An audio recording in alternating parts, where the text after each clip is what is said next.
नमस्कार, सुबह के 8 बजने वाले हैं। आप देख रहे हैं बड़ी खबर। मैं हूं नीलू और सबसे पहले खबर कासगंज से, जहां पर पुलिस पर हमले के आरोपी का एनकाउंटर हुआ है। बदमाश एलकार सिंह मुठभेड़ में ढेर हुआ है।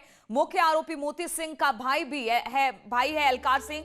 मोती सिंह फिलहाल फरार चल रहा है। सिद्धपुरा थाना क्षेत्र के नगला धीमर में कल शराब माफियाओं को पकड़ने के लिए दबिश देने गई थी पुलिस टीम, और मोती सिंह और उसके साथी बदमाशों ने हमला कर दिया, जिसमें पुलिस वालों की मौत हो गई है, जबकि दरोगा सहित कुछ पुलिस वाले घायल हो गए हैं। और इसी दौरान हमले में एनकाउंटर हुआ है एलकार सिंह का।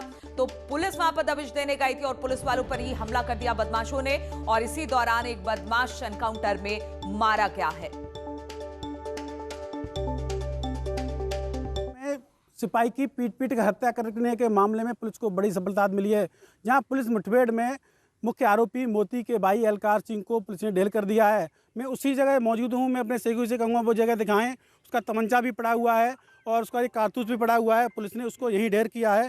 पुलिस को बड़ी सफलता मान के चली जा रही है। अभी मुख्य आरोपी अभी भी उससे दूर है। लगातार तमाम पुलिस फोर्स यहाँ मौजूद है, तमाम अधिकारी यहाँ मौजूद हैं। इसको अभी कुछ ही देर पहले जो है उसको ढेर कर दिया गया था। मैं अपने सहयोगी से कहूँगा दिखाएं। तमाम गाड़ियाँ खड़ी हुई हैं, तमाम अधिकारी है जहाँ मौजूद हैं, सीओ मौजूद हैं, एसएसपी भी आने वाले हैं, और उसको ढेर कर दिया गया। उसके तमाम अन्य साथियों को भी गिरफ्तार करने का प्रयास किया जा रहा है। उसका सच बयान किया जा रहा है। पुलिस का कहना है उसको जल्द गिरफ्तार कर लिया जाएगा, लेकिन अभी मुख्य आरोपी पुलिस की पकड़ से दूर है। लेकिन उसके भाई एलकार सिंह को ढेर कर दिया है। अजय शर्मा, न्यूज़ 18, कासगंज। और सीएम योगी ने आरोपियों पर एनएसए लगाने और कड़ी कार्रवाई करने के निर्देश भी दिए हैं। वहीं पर मृत सिपाही के परिजनों को 50 लाख रुपए की आर्थिक मदद और सरकारी नौकरी देने की घोषणा की गई है। गाँव में जहरीली शराब बनाने के पहले भी बहुत सारे केसेस दृष्टांत आए हैं, और उसके बाद करीब 6:30 बजे थाने पे किसी ने सूचना दी यहाँ के क्षेत्राधिकारी को कि वहाँ यहाँ के हल्का इंचार्ज और यहाँ जो उनके हमरा कांस्टेबल थे उनके साथ मारपीट की गई है। तत्काल पुलिस फोर्स सिद्धपुरा से और अगल बगल के जनपदों से वहाँ पर मौके पर भेजा गया। तो कटरी, काली नदी की जो कटरी है उस पे 3 किलोमीटर जो बहाव है उसके 3 किलोमीटर कटरी में दोनों घायल अवस्था में पड़े थे। कुछ देर के बाद तत्काल उनको वहाँ से उठा के उपचार के लिए जिला जनपद के लिए आया जा रहा था। रास्ते में हमारे कांस्टेबल की डेथ हो गई, और प्राथमिक उपचार के बाद हल्का इंचार्ज दरोगा श्री अशोक पाल जी को यहाँ से प्राथमिक उपचार के बाद अलीगढ़ भेज दिया गया। मुख्यमंत्री जी ने इस घटना का तत्काल संज्ञान में लेते हुए जो अपराधी हैं उनके विरुद्ध कठोर कार्रवाई करने के निर्देश दिए हैं। साथ ही साथ जो हमारे साथी मृतक श्री देवेंद्र शहीद हुए हैं उनके परिवारीजन को 50 लाख रुपए और एक व्यक्ति को नौकरी देने की घोषणा की है। और माननीय मुख्यमंत्री जी लगातार इस घटना की मॉनिटरिंग कर रहे हैं, और हम सभी लोग यहाँ आप देख रहे हैं मौके पर हैं, और जो भी दोषी हैं उनको बख्शा नहीं जाएगा। तो जो भी दोषी है उसे बख्शा नहीं जाएगा। और जिस तरह से सिपाही की पीट कर हत्या की गई, पुलिस वाले वहां पर पहुंचे, एनकाउंटर हुआ है। मुख्य आरोपी फरार होने में कामयाब रहा, लेकिन उसका भाई एनकाउंटर में मारा गया। और एक बड़ी खबर भी हम लगातार आपको बता रहे हैं कि सीएम योगी ने अब इस पूरे मामले में एनएसए लगाने की बात कही है। उन्होंने कहा है कि अपराधियों के ऊपर सख्त से सख्त कार्रवाई की जाएगी। साथ ही जो पुलिसकर्मी की मौत इसमें हुई है उनके परिवारीजनों को 50 लाख रुपए की आर्थिक सहायता देने की बात भी सीएम की तरफ से की गई है।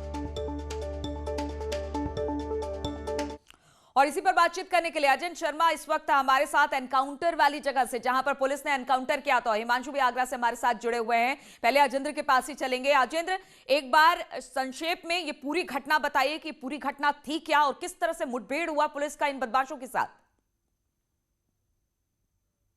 मैं आपको बता दूं, ये कल रात का मामला है, जहां एक सिपाही की पीट कर हत्या कर दी गई थी और एक दरोगा को घायल कर दिया था। यहाँ शराब माफियाओं का मामला था। ये चेकिंग करने, गश्त करने पुलिस गई थी, यही उनको पकड़ लिया गया था, बंधक बना लिया था। उनकी जमकर मारपीट की गई थी। उसके बाद एक सिपाही की वहाँ हत्या कर दी गई थी और दरोगा घायल हो गया था। तभी से लगातार रात पुलिस जो है कमिंग कर रही थी। अलीगढ़ से भी पुलिस फोर्स आया हुआ था, आसपास के जिलों से भी फोर्स आया हुआ था। तभी देर रात, अल सुबह कह सकते हैं, जो उसका मुख्य आरोपी था मोती, उसके भाई था एलकार, उसको पुलिस ने ढेर कर दिया है। मैं उसी जगह मौजूद हूं जहां उसको ढेर किया गया था। इस समय यहाँ तमाम पुलिस के अधिकारी मौजूद हैं, एसपी आए हुए हैं, एडीजीपी ने भी जिले में डेरा डाले हुआ था, और आईजी अलीगढ़ रेंज थे, उन्होंने भी पूरी रात में ही मौजूद थे। तो पूरी रात पुलिस जो कॉमिंग कर रही थी, तभी इसके भाई को पकड़ लिया और इसको यहाँ ढेर कर दिया है। जी बिल्कुल। और अजेंद्र, आप हमारे साथ बने रहिए। तस्वीरें भी लगातार उस सिपाही की हम दिखा रहे हैं जिनकी पीट पीट कर हत्या कर दी गई, और इसी के बाद पुलिस लगातार दबिश दे रही थी, जिसके बाद एलकार सिंह को मार गिराया गया है। हमारे साथ हिमांशु भी जुड़े हुए हैं। हिमांशु, इस पूरे मामले को देखा जाए, एक बार फिर से पुलिस वालों पर हमला, लेकिन बख्शा नहीं गया। लगातार पुलिस कॉम्बिंग करती रही और एक बदमाश को ढेर कर दिया है। एक आरोपी अब भी फरार है। किस तरह से अब उसको ढूंढने का काम चल रहा है?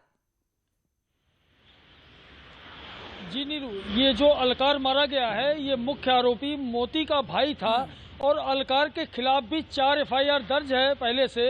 शराब माफिया हैं ये दोनों भाई और उनका यही काम है, काला कारोबार चलाते हैं शराब का। और इनके खिलाफ कई मुकदमे दर्ज हैं। जो मुख्य आरोपी उसके खिलाफ 10 मुकदमे दर्ज हैं। तो पूरी रात ADG, IG सभी लोग जो सभी अधिकारी रहे, पूरी रात काम्बिंग हुई और उस तलाशी अभियान के दौरान इससे मुठभेड़ हुई अलकार के साथ। और अलकार ने पुलिस पर जब हमला किया तो पुलिस ने जवाबी कार्रवाई में उसे ढेर कर दिया। चूंकि जो पिछली घटना हुई थी, जो 24 घंटे पहले घटना हुई थी, उसमें पुलिस कमजोर पड़ी थी क्योंकि 2 लोग थे, मात्र एक सिपाही एक दरोगा, और ये कुर्की का नोटिस चस्पा करने गए थे। लेकिन इतने क्रूर हत्यारे थे कि लोगों को पकड़ लिया, इनकी वर्दी उतारी और उसके बाद भाले के प्रहार से सिपाही को मार डाला गया। और दरोगा के भी तमाम जगह भाले के निशान है, जख्म है। दरोगा की हालत गंभीर बनी हुई है और उन्हें अलीगढ़ भेजा गया इलाज के लिए। तो पुलिस ने कड़ा एक्शन दिखाया है और ये साबित कर दिया है। बिल्कुल हिमांशु, पुलिस ने कड़ा एक्शन दिखाया है। और जिस तरह से बात की जाए कि सिपाही की पीट पीट कर हत्या की गई, उस पर तुरंत संज्ञान लिया गया और उसके बाद एक अपराधी को मार दिया गया है। हालांकि मुख्य आरोपी अब भी फरार है। आजेंद्र उस जगह पर मौजूद है जहां पर पुलिस की मुठभेड़ बदमाशों के साथ हुई थी। आजेंद्र, जरा पीछे का नजारा भी दिखाइए जहां पर यह मुठभेड़ हुई। किस तरह से बदमाश को घेरा गया, किस तरह से उसे मारा गया, क्योंकि एक नृशंस हत्या उन लोगों ने की थी। एक सिपाही की पीट पीट कर हत्या की गई थी, जबकि वो सिपाही अपना काम करने वहां पर गया था। मैं आपको बता दूं, ये पीछे का मेरा नज़ारा है। यहीं तमंचा पड़ा हुआ है, यहीं उसका खून भी पड़ा हुआ है, कारतूस भी है। यहाँ पुलिस फोर्स भी तैनात है, तमाम अधिकारी यहाँ मौजूद हैं, SP यहाँ मौजूद हैं, जिले के और अधिकारी तमाम मौजूद हैं। ये घेरा कर दिया गया है। यहीं अभी तमंचा भी पड़ा हुआ है, उसका खून भी पड़ा हुआ है। तमाम लोग यहाँ मौजूद हैं। मैं आपको बता दूं, ये सुबह का मामला है, करीब 3 से 4 बजे के बीच का मामला बताया जा रहा है। जहाँ इसको ढेर किया गया है अलकार सिंह को। ये काली नदी का किनारा है, इसी के पास जो है दरोगा और सिपाही को जो है पीट पीट कर उसकी हत्या की गई थी सिपाही की, जहां दरोगा की स्थिति गंभीर बताई जा रही है और उसको अलीगढ़ रेफर कर दिया गया था, जिसकी वहां हालत गंभीर है। फिलहाल जो है इसके जो भाई है मोती सिंह, मुख्य जो आरोपी था, वो अभी फरार है। बताया जाता है कि दरोगा ने अपने बयान में बताया था कि उसके घटना के समय करीब 5 से 6 लोग थे, उसके साथ जो मारपीट की गई थी, लेकिन उनके अभी नाम उनको नहीं जानते। जो उनके सहयोगी थे, सिर्फ मोती सिंह को वो जानते थे। और ये जो जिसको ढेर किया गया है, मोती सिंह का भाई था अलकार सिंह, क्योंकि इस पर भी तमाम मुकदमे दर्ज हैं। वहीं जो मोती सिंह है, उस पर भी करीब 11 से ज़्यादा अधिक मुकदमे दर्ज हैं। वो भी थाना सिडपुरा क्षेत्र का HS था, जो अभी फरार है। पुलिस उसकी लगातार तलाश की जा रही है। पुलिस का दावा है उसको जल्दी गिरफ्तार कर लिया जाएगा। बिल्कुल, उसे जल्दी गिरफ्तार कर लिया जाएगा। लगातार पुलिस कॉम्बिंग कर रही है और इसी कॉम्बिंग के दौरान अलकार सिंह से मुठभेड़ हुई और उसे मार गिराया गया है। हिमांशु भी लगातार हमारे साथ जुड़े हुए हैं। हिमांशु, अगर अपराधियों की बात की जाए तो हौसले इतने बुलंद कि एक सिपाही को पीट पीट कर उन्होंने मार डाला, और एक इंस्पेक्टर जो है दरोगा है, उनकी हालत भी ठीक नहीं है, वो भी घायल हुए हैं इसमें। और अब इस पर कार्रवाई पुलिस लगातार कड़ी कर रही है, कहीं ना कहीं ये संदेश देने की कोशिश कि अगर आप इस तरह से करेंगे तो आपके खिलाफ कड़ी कार्रवाई होगी। और ये एक तरह से कहा जा सकता है मुठभेड़ में जिस तरह से अलकार सिंह को मारा गया, और जल्द ही ये दावा किया जा रहा है कि जो मुख्य आरोपी उसे भी पकड़ लिया जाएगा। जी बिल्कुल, ADG का साफ कहना था, इस मामले में कोई बख्शा नहीं जाएगा। और शासन से सख्त निर्देश है, CM की तरफ से निर्देश है कि इस तरह की घटना करने वालों को नेस्तनाबूद कर दिया जाए, यानी इस तरह की घटना कभी करने की हिम्मत न जुटा सके। आखिर खाकी का जब इकबाल नहीं कायम रहेगा तो कैसे समाज अपने आप को सुरक्षित महसूस करेगा। लगातार कार्रवाई हुई है, बड़े से बड़े माफियाओं के घर धराशायी हुई है, उन्हें पकड़ा गया, मुठभेड़ में मारे गए हैं। और आज जो अलकार मारा गया है, ये भी यह साबित करता है कि उत्तर प्रदेश की पुलिस कितनी सख्ती से काम कर रही है। अगर खाकी के इकबाल पर आंच आएगी, या आम जन पर कोई हमला करेगा तो अब बच नहीं पाएगा, ये संदेश साफ दे दिया है पुलिस ने। और ये जो अलकार मारा गया है ये भी अपराधी है, शराब जहरीली शराब बनाने के मामले में जेल जा चुका है। तो कोई भी अपराधी इस तरह का अपराध करेगा उसे बख्शा नहीं जाएगा और अलकार सिंह की मौत हो गई है। मुख्य आरोपी की तलाश लगातार पुलिस इस मामले में कर रही है। बहुत बहुत शुक्रिया आप दोनों का हमारे साथ जुड़ने के लिए। और प्रतापगढ़ में मुठभेड़ के दौरान 3 बदमाशों के पैर में गोली लगी है। तीनों को इलाज के लिए जिला अस्पताल में भर्ती करा दिया गया है। इन लुटेरों के पास से 2 तमंचा, कार और पिकअप बरामद किया गया है। आरोप के मुताबिक ये लुटेरे देर रात हाईवे पर व्यापारियों से लूटपाट किया करते थे। सोमवार रात को भी इन लुटेरों ने सुल्तानपुर के सब्जी व्यापारी को अगवा कर मारपीट कर हाईवे के किनारे फेंक दिया था और पिकअप गाड़ी छीनकर हजारों रुपए लूटकर फरार हो गए थे।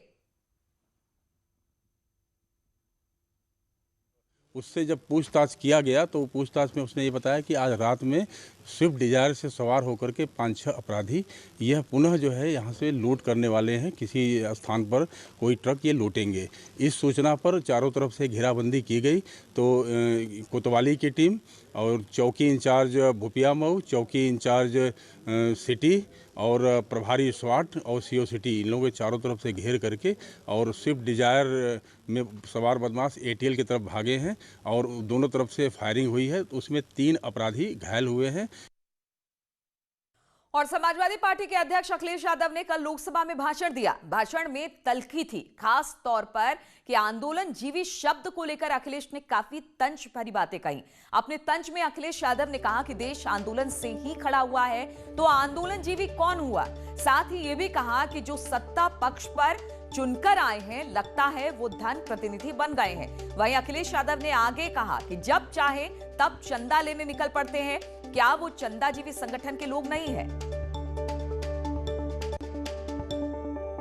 जो लोग आंदोलन कर रहे हैं उनके लिए आप क्या कहते हैं? जो आंदोलन, ये देश आजाद हुआ आंदोलन से, न जाने कितने अधिकार मिले आंदोलन से। वोट डालने का महिलाओं का अधिकार आंदोलन से मिला। न जाने कितने आंदोलनों से नेता निकले बन करके। राष्ट्रपिता महात्मा गांधी देश के बने क्योंकि आंदोलन लड़े, आंदोलन में खड़े हुए। न केवल अफ्रीका, दुनिया, बल्कि भारत जैसे देश को आजादी दिलाई उन्होंने। उस आंदोलन के बारे में क्या कहा जा रहा है कि आंदोलन जीवी हैं। मैं उनको क्या कहूं, मैं उन लोगों को क्या कहूं जो लगातार चंदा लेने निकल जाते हैं? क्या वो चंदा जीवी संगठन के लोग नहीं हैं? अगर वो हो सकते हैं जिनको आप आंदोलन जीवी बोल रहे हैं, तो आप भी तो चंदा लेने के लिए निकल पड़ते हैं। जब कहीं तब निकल जाते हैं आप। क्या आप चंदा जीवी नहीं है? जो लोग आंदोलन कर रहे हैं उनके लिए आप क्या कहते हैं? जो आंदोलन, ये देश आजाद हुआ आंदोलन से, न जाने कितने अधिकार मिले आंदोलन से। वोट डालने का महिलाओं का अधिकार आंदोलन से मिला। न जाने कितने आंदोलनों से नेता निकले बन करके। राष्ट्रपिता महात्मा गांधी देश के बने क्योंकि आंदोलन लड़े, आंदोलन में खड़े हुए। न केवल अफ्रीका, दुनिया, बल्कि भारत जैसे देश को आजादी दिलाई उन्होंने। उस आंदोलन के बारे में क्या कहा जा रहा है कि आंदोलन जीवी हैं। मैं उनको क्या कहूं, मैं उन लोगों को क्या कहूं जो लगातार चंदा लेने निकल जाते हैं? क्या वो चंदा जीवी संगठन के लोग नहीं हैं? अगर वो हो सकते हैं जिनको आप आंदोलन जीवी बोल रहे हैं, तो आप भी तो चंदा लेने के लिए निकल पड़ते हैं। जब कहीं तब निकल जाते हैं आप। कुछ समय से इस देश में एक नई जमात पैदा हुई है, एक नई बिरादरी सामने आई है, और वो है आंदोलन जीवी। ये जमात आप देखोगे, वकीलों का आंदोलन है वो न वहां नजर आएंगे, स्टूडेंट का आंदोलन है वो वहां नजर आएंगे, मजदूर का आंदोलन है वो वहां नजर आएंगे। कभी पर्दे के पीछे, कभी पर्दे के आगे, एक पूरी टोली है जी। और आज कांग्रेस महासचिव प्रियंका गांधी वाड्रा सहारनपुर के दौरे पर रहेंगी। सुबह 10 बजे प्रियंका जॉलीग्रांट एयरपोर्ट पहुंचेंगी, जहां से वो सहारनपुर के लिए रवाना होंगी। दोपहर लगभग 1:30 बजे प्रियंका चिल्काना में किसान महापंचायत को संबोधित करेंगी। इस दौरान प्रियंका शाकुंभरी देवी के दर्शन भी करेंगी। साथ ही पूर्व केंद्रीय मंत्री रशीद मसूद के आवास पहुंचेंगी। शहीद निशांत शर्मा के परिजनों से प्रियंका मुलाकात भी करेंगी और आज शाम को प्रियंका सहारनपुर से देहरादून के लिए रवाना होंगी। आपको बता दें कि डीएम अखिलेश सिंह ने सहारनपुर में धारा 144 लागू कर दी है। और बातचीत करने के लिए सहारनपुर से देवेश त्यागी हमारे साथ जुड़ रहे हैं। देवेश, कब तक पहुंच रही है प्रियंका वहां पर? नीलू, मैं आपको बताना चाहूंगा, आज लगभग 10 साढ़े 10 बजे वो देहरादून पहुंचेगी। देहरादून से बाई रोड वो सहारनपुर पहुंचेंगी। सबसे पहले वो शाकुंभरी देवी के दर्शन के लिए पहुंचेंगी, उसके बाद दरगाह जाएंगी और फिर रैली का प्रोग्राम है। लेकिन आज ही जिला अधिकारी सहारनपुर ने सहारनपुर में एक धारा 144 लागू कर दी है। इसमें साफ साफ लिखा गया है कि रैली और कोई भी बिना परमिशन के नहीं की जाएंगी।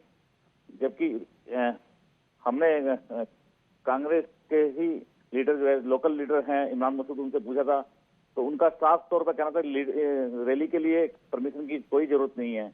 लेकिन आज इसी को देखते हुए जो धारा 144 का जो लेटर जो है उन्होंने जारी किया है, तो कहीं ना कहीं ये पेच फंसता हुआ नजर आ रहा है। बिल्कुल, तो प्रियंका सहारनपुर के दौरे पर है, लेकिन उससे पहले डीएम ने 144 धारा वहां पर लागू कर दिया। उनका कहना है कि किसी तरह की कोई रैली नहीं होगी बिना इजाजत के। अब देखना होगा कि जब प्रियंका वहां पर पहुंचती है तो क्या कुछ होता है। बहुत बहुत शुक्रिया आपका हमारे साथ जुड़ने के लिए। और रुकते हैं छोटे से ब्रेक के लिए, बहुत जल्द लौटेंगे।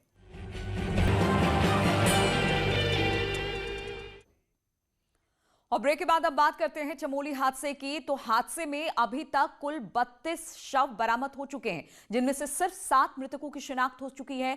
मृतकों में 2 पुलिसकर्मी भी शामिल बताए जा रहे हैं। वहीं तपोवन टनल में फंसे 35 लोगों को बचाने के लिए लगातार ऑपरेशन जारी है।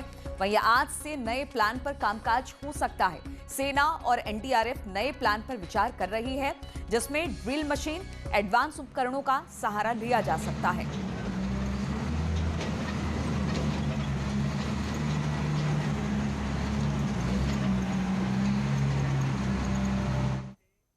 और तपोवन में टनल के अंदर ड्रोन के जरिए भी सर्च किया जा रहा है। वहीं लाइट्स और टॉर्च के जरिए इस बात की संभावनाएं तलाशी जा रही है कि क्या किया जा सकता है। तो तस्वीरें हम आपको दिखा रहे हैं। लगातार कामकाज वहां पर चल रहा है, सभी एजेंसियां वहां पर लगी हुई है। रेस्क्यू काम अब भी जारी है। और सबसे बड़ी बात है, दिक्कत ये आ रही है कि वहां जो गाद जमा है वो बार बार निकाले जाने के बाद भी पहुंच रहा है। इसलिए अब टॉर्च और सर्च मशीन से लगातार निगरानी की जा रही है कि किस तरह से इस टनल में आगे बढ़ा जाए। बातचीत करने के लिए दीपांकर भट्ट ग्राउंड जीरो चमोली से हमारे साथ जुड़े हुए हैं। दीपांकर, अगर आज की बात की जाए, अब तक उस टी पॉइंट तक नहीं पहुंच पाई है रेस्क्यू टीम जहां पर लोग फंसे हो सकते हैं।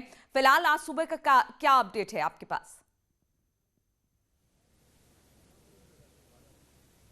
बिल्कुल नीलू, आज रात भर भी ये ऑपरेशन चला है, लेकिन अभी तक भी वो टी पॉइंट लगभग 80 से 100 मीटर दूर है। और जो सिल्ट है, मैं आपको दिखाऊं तो ये है तपोवन का हाइड्रो प्रोजेक्ट का वो बैराज जहां पर इस पानी को रोका जाता है, प्रोजेक्ट है। और ये पूरा प्रोजेक्ट इसमें बहा है।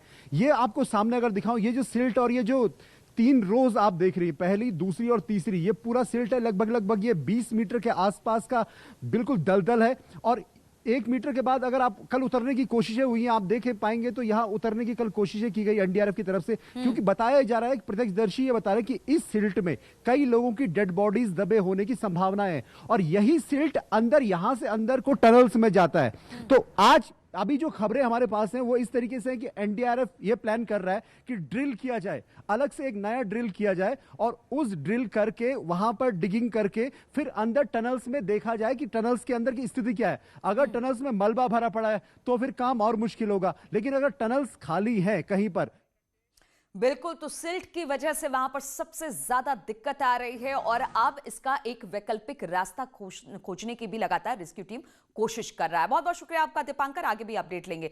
तो इस बुलेटिन में फिलहाल इतना ही, रुकेंगे छोटे से ब्रेक के लिए, लेकिन ब्रेक के बाद भी खबरों का सिलसिला जारी है।